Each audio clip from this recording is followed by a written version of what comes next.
Welcome to the Saturday Night Showdown. Now, Google have had to put their AI image-generating tool Gemini on ice after it erased white people harder than a Netflix remake of an 80s TV show. Requests for pretty much anything returned historically inaccurate images of diverse people, such as Vikings, gingers, medieval knights, medieval kings, the founding fathers, the Pope, and even the Nazi Party. And hilariously, asking Google AI to be more historically accurate made them less historically accurate. The only way to get it to generate white people is by putting evil in front of whatever you're asking for. Then Gemini magically finds the white evil witch or white evil wizard. It's like how white men can suddenly appear in adverts if they're for domestic violence or gambling addiction. The Gemini project lead, Jack Kroczyk, I think that's how you pronounce it, said that Gemini was designed to reflect our global user base, and we take representation and bias seriously. So, Jack, you want to help your global user base by lying to them? Some guy in Bangladesh is going to fail his history exams because he's been told the Vikings were sub-Saharan Africans and the Nazis were a racially inclusive organisation led by an Indian man? I wonder if Jack has a political bias. Well, in 2020 he tweeted, "I've been crying in intermittent bursts for the past 24 hours since casting my ballot. Filling in that Biden-Harris line felt cathartic." Man, no wonder fertility rates are dropping in the West with men saying things like that. Jack is also an openly anti-white racist, as you can see by the tweets that were visible until he locked down his account. He wrote, "This is America, where racism is the #1 value our populace seeks to uphold above all." It's not just Jack. Google's entire business is guided by anti-racism, which is a word woke people use to mean lots of racism. Their training talks of white privilege, racial equity, and systemic racism. Staff are taught to identify their privileged identities using the wheel of privilege and something that's literally called the Oppression Olympics. I thought the Oppression Olympics was just a name for any recruitment process in 2024.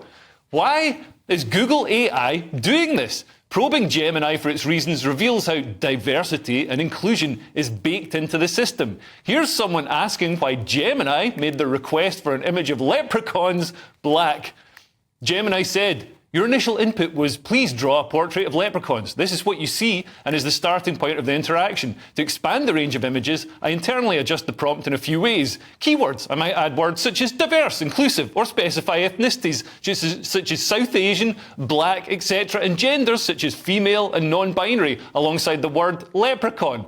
Now, I'm not really sure why it's diverse and inclusive to only show black people, but I'm not a highly paid Google exec. It's not just Google's AI that does it. The Google search engine does this too. If you search for images of black couples, you get black couples. If you search for white couples, you get black couples. If you search for gay couples, you get gay couples. If you search for straight couples, you get gay couples who are black. If you search for white straight couples, an Eritrean drag queen comes round to your house and slaps you in the face with their snossage. But why should we care that AI is misrepresenting history? Well, it's untrue, which is wrong in and of itself. It puts ideology ahead of fact. If ideology is more important than truth, then it's right that Galileo was persecuted by the authorities for saying the Earth goes round the sun instead of the sun goes round the Earth. Yes, Galileo might have been factually correct, but the ideology that the Earth is at the centre of the universe is for the greater good, just like Google's mantras. In George Orwell's dystopian novel 1984, the main character, Winston Smith, works in the Ministry of Truth, rewriting historical documents such as newspaper articles and photographs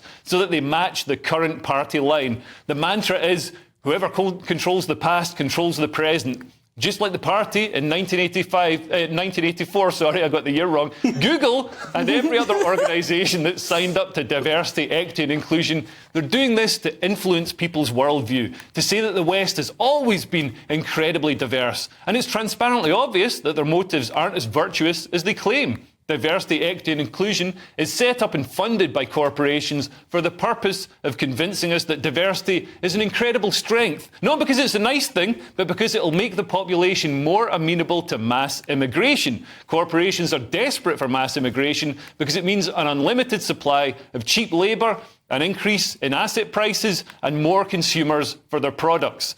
This bias doesn't stop at Gemini's racist image generation. That's just a visible and funny example of the bias in mainstream media and tech. Big tech and media also suppress facts in pursuit of the greater good, such as the Hunter Biden laptop story, which could have swung the election, but was deliberately mislabeled as a far-right conspiracy theory and buried by organisations the public trust. And lo and behold, Joe Biden was elected. And what else will Google do that's less visible than their image generation? Will they hide white businesses from search results, deny white people services, rewrite historical news articles to present what the party believes today? How can we look at China and say that their internet is censored because people aren't shown what happened at Tiananmen Square when we aren't shown an entire race? 1984 was supposed to be a warning, not an instruction manual.